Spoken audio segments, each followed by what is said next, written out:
Salah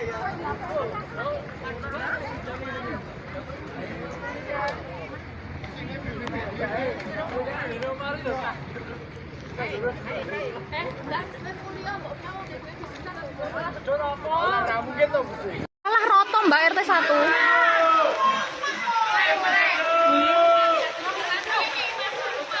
Tidak pernah, kampung-kampung segini itu tidak pernah.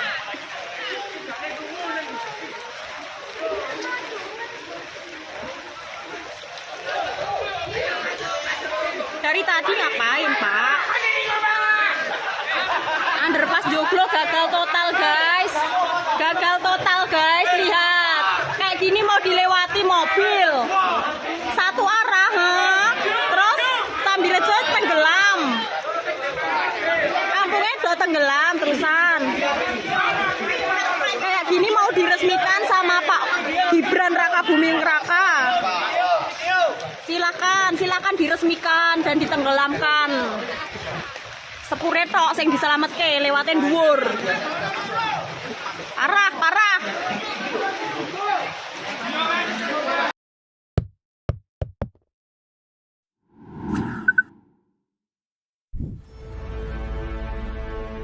Halo, apa kabar? Semoga selalu dalam keadaan sehat walafiat. Assalamualaikum warahmatullahi wabarakatuh. Senang sekali kembali bisa bertemu dengan Anda semua dalam program Off the Record, membaca berita di balik berita. Dan saya Hersu Benarif. Dan saya Gibeta, senang sekali menjumpai Anda kembali. Semoga kita semua dalam keadaan sehat, karena cuacanya sedang tidak baik-baik saja belakangan ini. Cuaca apa nih, Mbak? Cuaca beneran atau cuaca politik?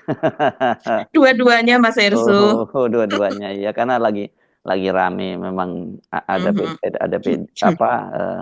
PDIP juga lagi gonjang-ganjing karena kemungkinan penetapan Hasto sebagai sebagai tersangka, tapi mungkin juga nggak akan terlalu panjang. Terus kemudian juga ada kalau di dunia internasional kan sedang rame juga soal katanya Prabowo ditinggalkan di Erdogan walkout ketika Prabowo pidato kemarin di mana di D8 dan Pak Prabowo udah pulang loh, sekarang udah pulang ke Indonesia gitu. Tapi ya itu Pak Prabowo pulang ditunggu oleh kasus PDIP dan juga soal WPN 12% ya, yang kelihatannya udah memberi sinyal mungkin akan terjadi sesuatu lah begitu dari Sekjen Partai Gerindra, Saiful lagi, Ahmad Muzani kan gitu. Dan juga soal kado Natal yang spesial dari keluarga Pak Jokowi untuk warga Solo. Ini menurut saya menarik untuk dibahas Mbak Agi. Iya, soal kado Natal yang spesial tersebut sebelumnya dinyatakan oleh Gibran, Mas Hersu.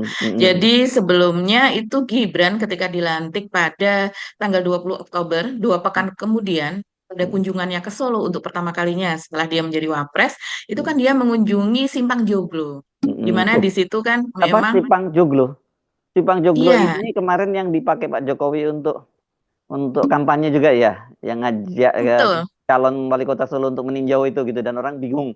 Ini Pak Jokowi kok masih mau ninjau proyek gitu ya kemarin ya. Oh ya, oke.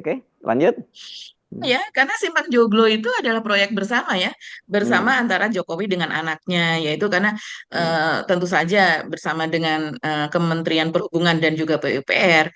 Jadi Simpang Joglo ini adalah salah satu PSN-nya Pak Jokowi yang dibangun di Solo, yang dipilih adalah untuk mengatasi kemacetan di Simpang Joglo tersebut yang selama ini kenal macet, katanya demikian. Dan kemudian di situ dibangun rel layang, Mas Hersu, yang katanya ini juga adalah yang terpanjang gitu ya, sebagai jalan rel layang di Indonesia. 1.300 meter, 1,3 kilometer lah katanya demikian panjangnya, dan di bawahnya itu ada underpass. Nah, ini kemudian dibangun di masanya Gibran menjadi wali kota.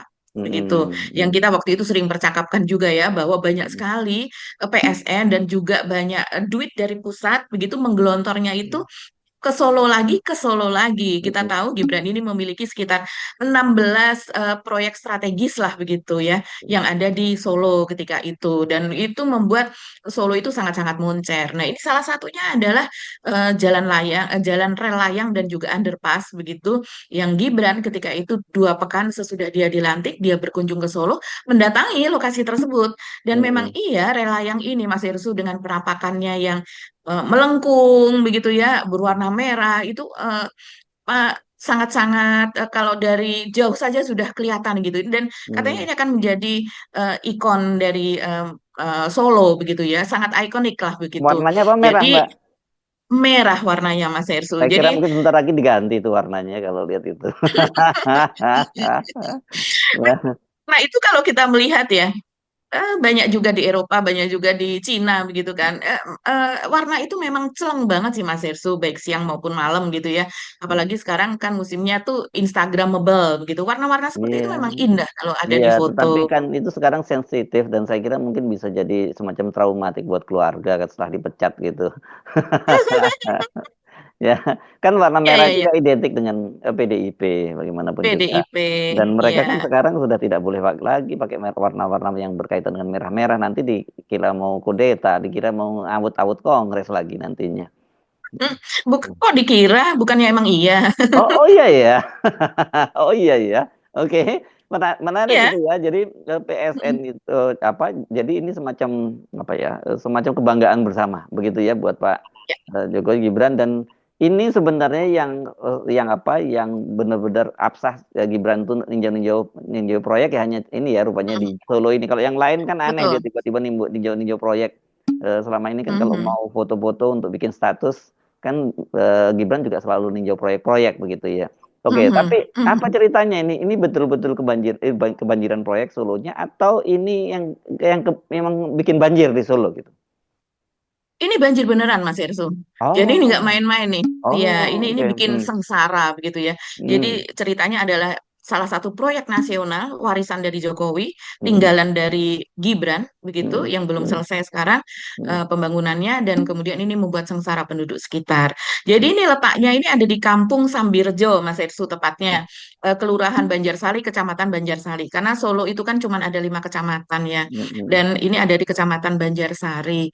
Lihat, sudah masuk ke rumah-rumah. Itu masuk ke rumah-rumah. Monggo yang berwenang silahkan solusinya bagaimana. Oke, ini Kampung Sambirjo, RT 1 sampai ujung RT 6. Oh, ketinggian air ya setengah badan manusia orang dewasa. Silahkan. Ya, monggo tanggapannya bagaimana? Ya toh?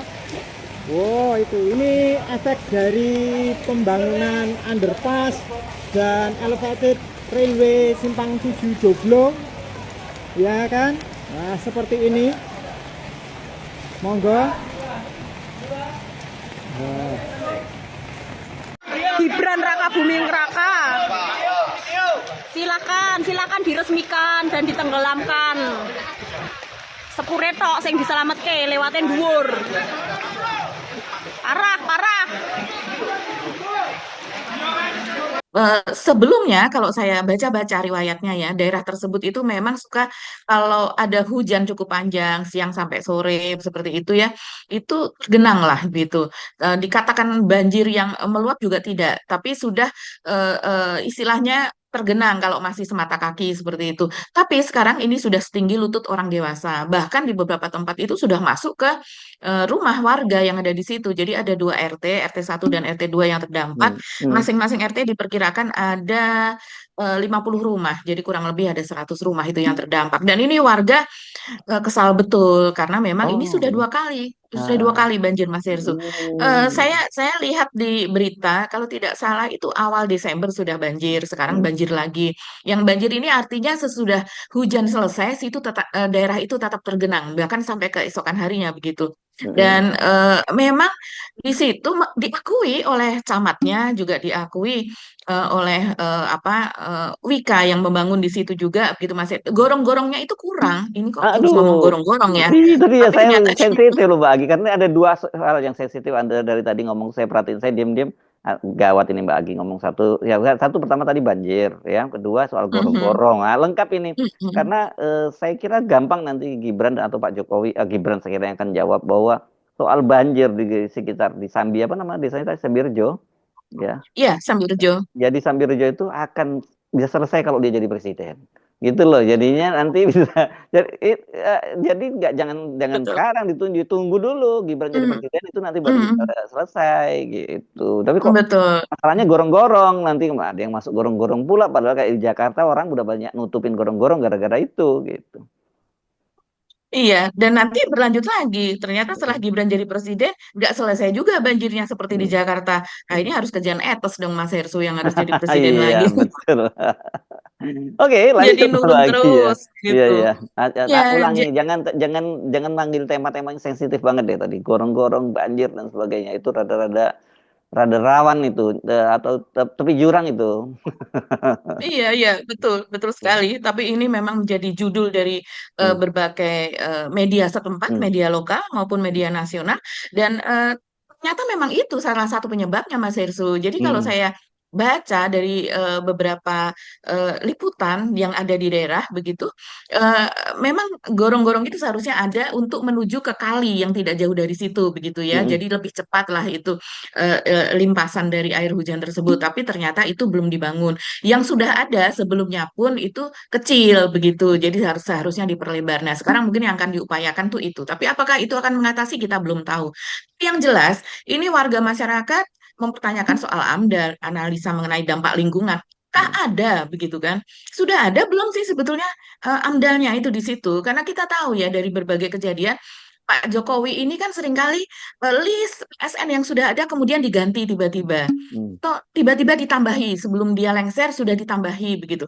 Nah, kita sendiri pun selalu bertanya-tanya ketika Pak Jokowi mengganti list nama-nama dari proyek strategis nasional tersebut atau kemudian ketika beberapa bulan sebelum lengser dia menambahi list tersebut terutama yang ada di PIK 2 dan juga BSD. Tapi selain PIK 2 dan BSD itu kan ada di beberapa tempat juga tambahannya. Itu dia sudah melalui analisa dampak lingkungan atau belum? Sudah ada kajian akademisnya atau belum? Hmm. Begitu kan? Sudah ada woro-woronya terhadap masyarakat sekitar atau belum? Dengan Pemda setempat sudah ada atau belum pembicaraan tersebut?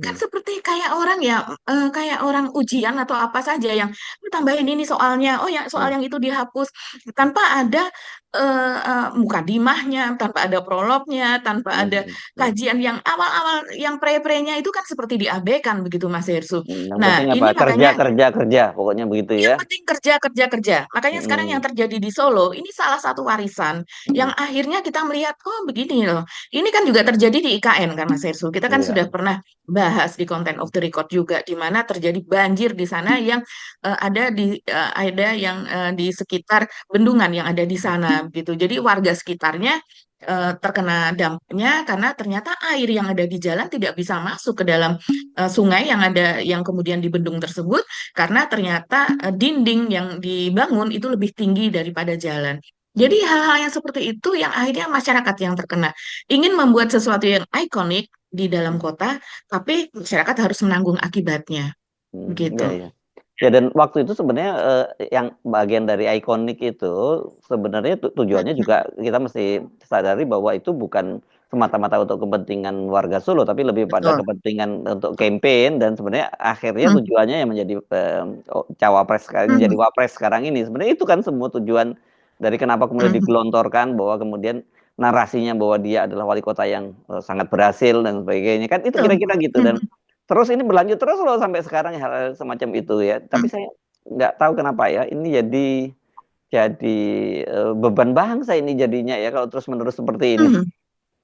Iya, betul, Mas Hersu. Coba kita urut ya. Kalau yang ada di Mm-mm. Solo, ini satu proyek ini saja kabarnya pas awalnya Mm. gelontoran dananya sekitar 980 miliar. Kemudian belakangan kita lihat PUPR mengatakan itu sekitar 1,2 triliun untuk Mm. proyek ini. Itu untuk proyek yang di daerah termasuk proyek jumbo, Mas Hersu, dengan Mm. besaran Mm. demikian. Dan biasanya yang proyek-proyek seperti ini memang kemudian dia menarik lapangan kerja ya pada saat Mm. pembangunannya saja. Misalnya ini seharusnya sudah selesai bulan Juni 2024, tapi terus kemudian molor. Warga masyarakat juga mempertanyakan kenapa molor begitu ya. Tapi Mm. artinya selama masa pembangunan itu ada lapangan kerja di situ. Dan sesudah selesainya pun ada maintenance, ada Mm. apa dan sebagainya, penjaga, keamanan dan sebagainya. Itu tentunya juga membuka lapangan kerja begitu. Tapi kalau seandainya ini apa namanya harus dibayar dengan masyarakat sekitar yang menderita, ya itu nggak worth it.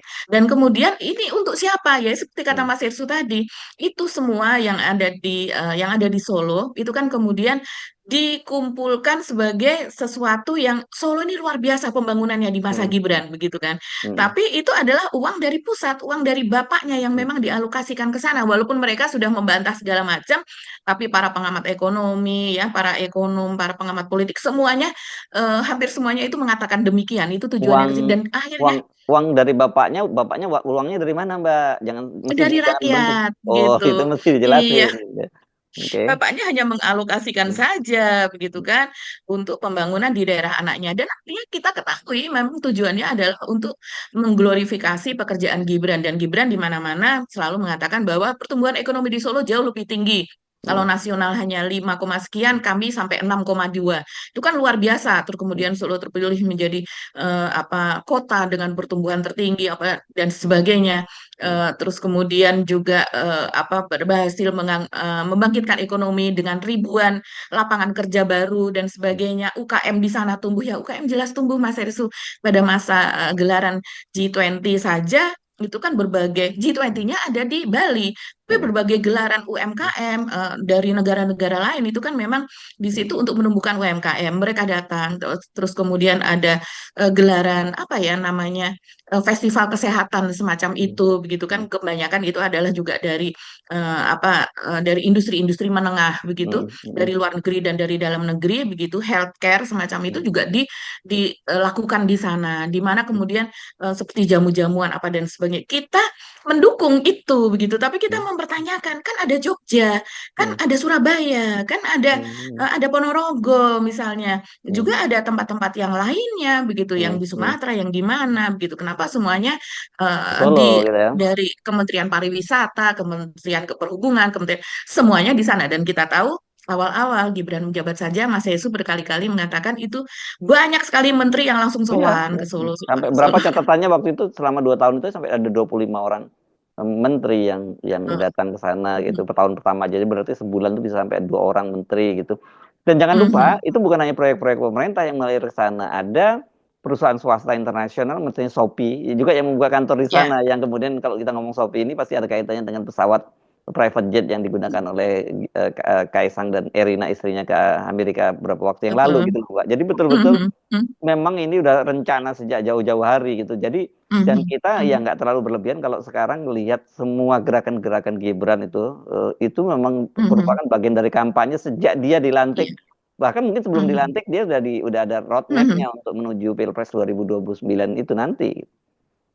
Iya, dan kita sekarang mempertanyakan ketika kemarin Pak Jokowi mendatangi lokasi, Hmm. itu kita pilkada coblosannya tanggal 27 November kalau nggak salah ya Mas Irsu ya. Iya Nah, 27 itu Pak November. Jokowi sekitar tanggal 20 atau 22 November itu mendatangi lokasi. Jadi sebelum apa namanya kampanye Akbar selesai begitu ya, mendatangi lokasi bersama Respati dan Astrid, yaitu jagoannya Pak Jokowi dan keluarga nih begitu.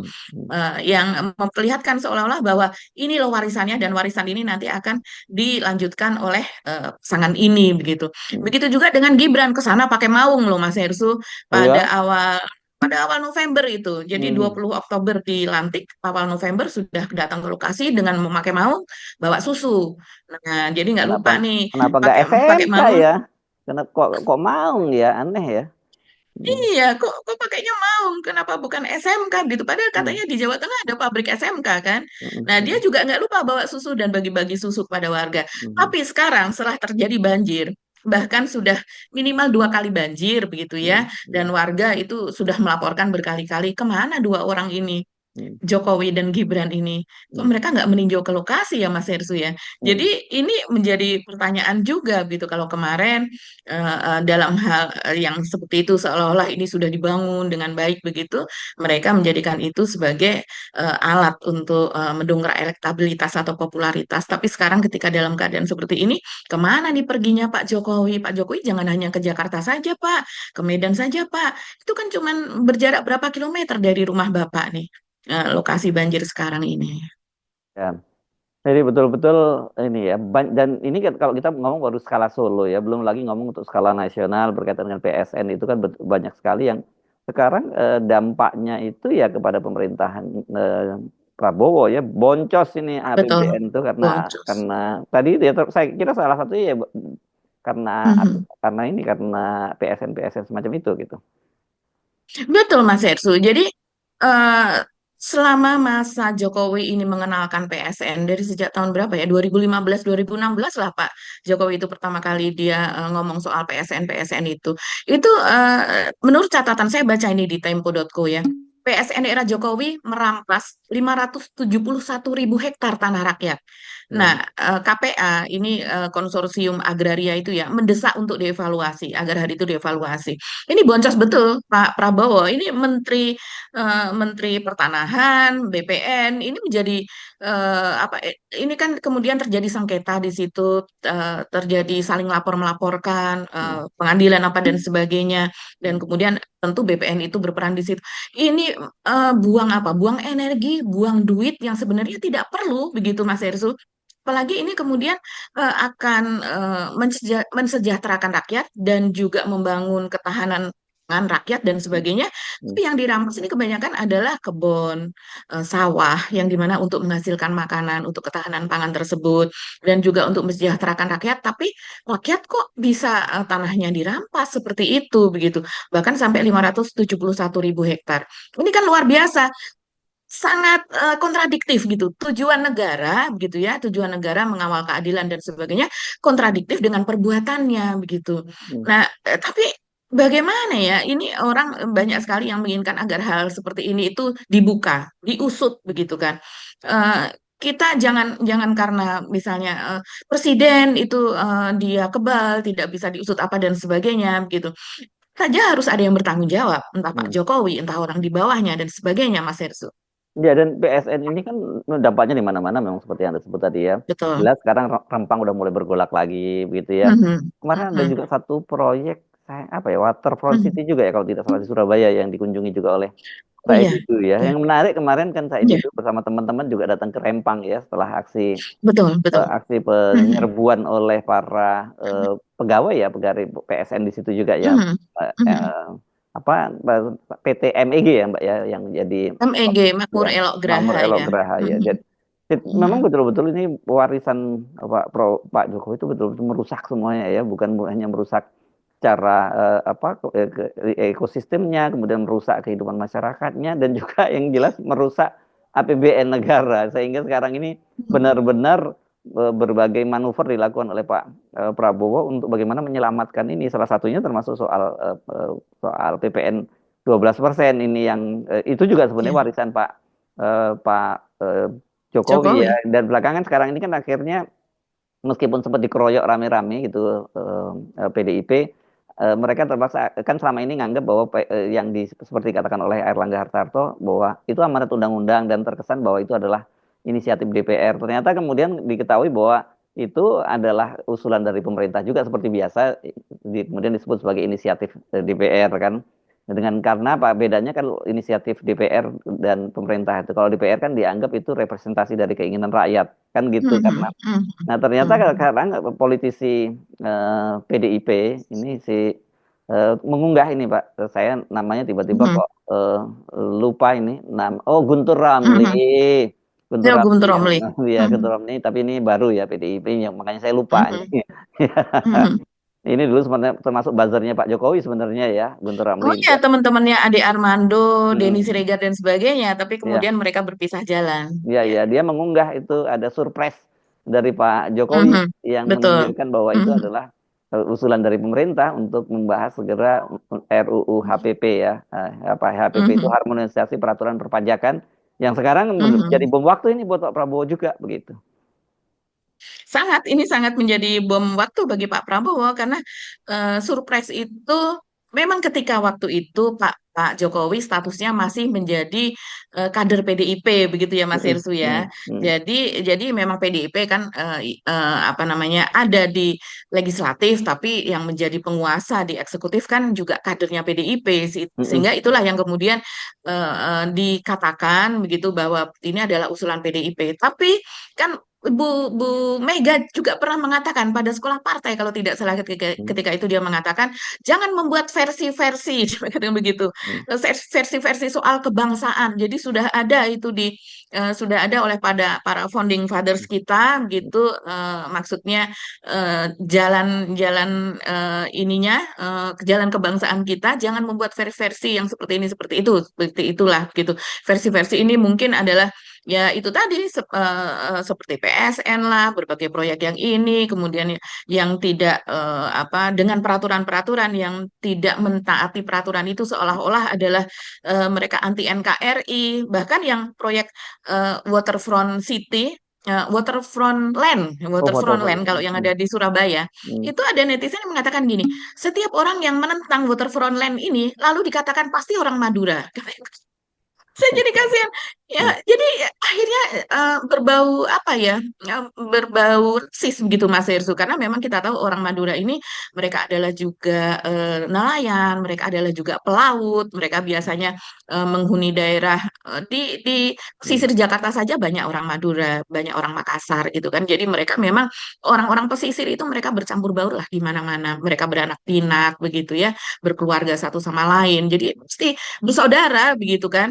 Nah, kita kembali kepada apa namanya surprise itu tadi. Iya, tanggal 5 Mei kalau tidak salah diunggahnya Mas Hersu. Surprise dari Pak Jokowi 5 Mei tahun 2021, kemudian bulan Juninya tanggal 22 Juni itu sudah diproses. Memang itu termasuk sesuatu yang kilat gitu ya untuk ukuran undang-undang begitu.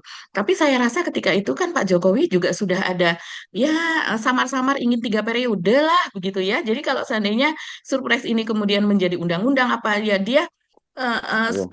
pada 3 periodenya itu sudah akan tahapannya itu sudah sangat jelas gitu. Dari ini menumpuk utang, utang lagi.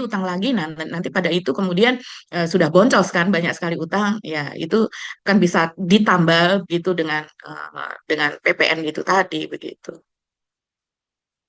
Oke, Mbak Agi. Jadi kita bahas yang topik yang lain ya. Soal PSN udah selesai ya. PSN khusus Solo gitu Ada ya. satu yang Apa di itu? Surabaya itu, Serso. Yang tadi Yang yang di sebut Surabaya itu juga. Waterfront Land tadi kan? Ya, ya, betul. Itu yang oleh Pak Said Didu juga Mm-mm. sering disebut-sebut, tapi memang belum begitu tersentuh karena ini memang proyeknya belum mulai. Mm-mm. Ini proyek senilai 72 triliun rencananya Mas Hersu dan Mm-mm. akan berlangsung selama 20 tahun. Itu ada di pesisir timur Surabaya. Jadi di situ sudah dibangun pulau reklamasi, ada 4 pulau reklamasi seluas 1.000 hektar 85 lah, 1.085 hektar begitu ya. Dan rencananya di situ akan dibangun pemukiman elit. Nah, inilah yang kemudian dipertanyakan karena pada RT RW-nya tadinya itu bakau yang ada di sepanjang pesisir itu akan dilestarikan gitu. Tapi belakangan ada yang spill ke media sosial yang dia melihat rancangan yang baru bahwa di situ sudah pada rancangan yang baru sudah tidak terlihat ada warna hijau lagi yang artinya mungkin bakonya mungkin di apa namanya dikecilkan atau bakonya memang nantinya kan seperti apa begitu kan tidak ada dugaannya seperti itu.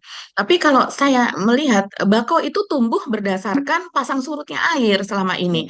Jadi dia berkembang, dia meluas, biji-biji apa namanya biji-biji tumbuhan bako itu menyebar dan sebagainya berdasarkan pasang surut dari air laut. Jadi kalau seandainya di depannya itu sudah ada pulau-pulau reklamasi, ya tentunya pasang surutnya ini juga berkurang kan Mas Hersu. Ya otomatis tanpa ada rencana atau rancangan pun juga pasti bakonya pasti akan terdampak di situ begitu. Ini sekarang yang sedang rame. Ini salah satu kalau tidak salah ini PSN juga masuk ke dalam PSN dan kah ini masih akan berlanjut karena mendapatkan banyak tentangan dari warga dan juga para nelayan di situ. Oke. Oke, kita bahas sedikit lah ya soal Pak Prabowo dengan Erdogan itu ya, karena rame banget ya kemarin narasinya muncul bahwa Pak Prabowo itu kan ditinggal walk out oleh Pak siapa Erdogan, begitu. Erdogan. Iya. Tapi kalau saya melihat videonya memang itu bukan walk out ya, karena pas ketika Pak Prabowo baru bicara sekitar kira-kira detik ke-6 gitu Pak Erdogan sudah melintas di belakangnya. Jadi memang narasinya yang bikin saya terkejut karena kok tiba-tiba Pak Prabowo seperti seolah-olah Indonesia itu pahlawan banget. Rupanya Pak Prabowo lupa kalau pendulunya itu adalah Pak Jokowi yang nggak pernah bahas-bahas soal begitu-begituan itu kan Pak Prabowo mengecam negara-negara Islam itu saya juga terkejut. Betul. Karena kan Turki pasti jauh lebih berperan selama ini dengan Mhm. di Palestina dibandingkan Indonesia gitu loh. Ya, Ya. Indonesia lebih banyak, oke, Ibu Retno Marsudi juga berjuang soal itu, dan kemudian lebih banyak masyarakatnya kalau di Indonesia ya Mhm. yang bicara soal itu. Mhm. Jadi memang pidato Pak Prabowo itu mengejutkan, dan saya kira kalau yang ada di situ memang Pak Erdogan ada di situ mungkin juga tersinggung gitu, kok tiba-tiba seolah-olah gue dianggap nothing gitu. Tapi saya kira konteksnya bukan itu kalau kita lihat, karena tadi yang saya sebutkan gitu. Kan kebelakangan kemudian ada penjelasan dari Kemenlu itu tidak bahwa itu bukan walk out, tapi dia memang meninggalkan tempat karena ada acara bilateral yang lain gitu. Mhm. Terus Mhm. kemudian belakangan ini ada muncul penjelasan dari Mayor Teddy Sekap ya, yang menyatakan bahwa Mhm. itu memang sudah ada permintaan dari Pak Erdogan bahwa harusnya yang pidato Ya, pertama itu Pak Prabowo, tapi kemudian betul. kedua itu Turki, tapi kemudian Pak Erdogan minta agar dia lebih dulu karena dia akan ada Mhm. bilateralnya gitu, pertemuan bilateral. Jadi ketika Pak Erdogan dulu pidato, baru kemudian Pak Prabowo, setelah itu Erdogan meninggalkan tempat. Tapi saya kira Mhm. yang sangat terlambat isu seperti ini itu Mhm. penanganan dari kantor komunikasi presiden, dan juga Betul. dari Kementerian Luar Negeri kita juga sangat terlambat. Peristiwanya itu Mhm. hari Kamis, kemudian penjelasannya baru Ahad. Padahal kan tuh bejibun banget itu apa, kantor komunikasi presiden itu kenapa terlambat banget. Dan kita tahu bahwa Pak Prabowo memang pergi ke sana, pergi kemana, ke Mesir itu hanya ditemani oleh Mayor Teddy karena itu Pedi. bagian dari Mhm. efisiensi. Tapi kan harusnya mereka bisa dengan cepat mengakses itu karena melihat di Indonesia sudah heboh banget soal itu. Mhm. Ini saya kira mungkin lebih pada ke situnya Mbak Agi ketimbang kontroversinya, karena di media sosial udah digoreng habis itu soal soal itu Betul. gitu. Mhm. Iya ya, di media sosial sudah digoreng habis karena kita hanya memperhatikan soal Hmm, bagaimana Erdogan itu berjalan hmm, di belakang Pak Prabowo, sementara kamera utama tuh menyorot ke wajahnya Pak hmm, Prabowo. Kalau hmm, seandainya dia mengambil jalan yang lain, yang hmm, melingkar memang, hmm, mungkin dia tidak kelihatan. Tapi kan hmm, ini tokoh-tokoh seperti ini seringkali tidak tahu tata cara tata visual begitu kan Mas Herslu. Sehingga ya cuek saja dia jalan di situ. Sementara orang melihat, loh ini pemimpin yang satu sedang berbicara kok dia jalan di situ bahkan menyenggol pula kursinya Pak Prabowo. Tapi Pak hmm, Prabowo sedikit pun menengok juga tidak, dia sudah oke saja begitu kan. hmm, Ya ternyata memang ada sesuatu dan itu juga terjadi pada pertemuan-pertemuan yang lain hmm. seperti misalnya APEC, seperti misalnya yang baru saja itu Prabowo pertemuan apa G20 juga atau apa ya Mas Hersu yang Oh, kemarin baru saja APEC di dan G20 yang di Brazil ya, di dan Brazil G20 ya. ya. Itu Terus kan APEC banyak di sekali Peru ya. pertemuan. Hmm, ya. Iya, bahkan Pak Prabowo juga melakukan pertemuan bilateral, sementara pertemuan utama itu berlangsung. Kenapa? Karena waktunya sangat sempit, begitu. Di Indonesia juga terjadi seperti itu ketika ada pertemuan utama, terus kemudian beberapa itu keluar dari ruangan dan kemudian karena melakukan pertemuan bilateral yang sempit. Hmm, Dan tidak semua kepala negara itu datang, misalnya pertemuannya itu 2 hari, dia penuh 2 hari, hanya 1 hari apa dan sebagainya seperti itu. Jadi ya memang sangat wajar. Kalau saya sih menduga ini nggak mungkin Erdogan seperti itu. Apalagi kalau kemudian kita melihat, ya itu tadi kita sayangkan kantor kepresidenan sangat hmm, sangat sangat terlambat. hmm, Sementara kalau kita sebagai wartawan kita masih bisa melihat, coba sih di sana kan juga ada Anwar Ibrahim, apa reaksi hmm. Anwar Ibrahim begitu. Dan ternyata Anwar Ibrahim itu sangat pro kepada Prabowo dan dia bahkan mengunggah Muji-muji ya. pidato Hmm, cuplikan dari pidato Prabowo. Dari situ saja kita sudah, oh it's okay, itu nggak ada apa-apa. Anwar Ibrahim juga berteman sangat hmm, baik dengan hmm, Erdogan begitu hmm, kan. hmm, hmm. Jadi ya, dan Erdogan berteman baik juga dengan Prabowo. Jadi tidak ada apa-apa dan sangat wajar kalau media juga kemudian menyoroti tatapan Teddy yang sangat Hmm. tajam kepada Erdogan ketika dia meninggalkan ruangan. Ini kan memang Ya, sesuatu yang enggak juga lah, kalau kita peratikan enggak tajam-tajam jauh, cuman dia lihat aja tidak begitu. begitu. Tapi Ya. judul-judul itu kan dibikin Iya, jadi seperti judulnya itu, jadi bombastis clickbait gitu. lah Iya, gitu. iya. Oke. Saya Betul. kira itu Mhm, clear ya, Mbak Agi ya. Oke, mhm.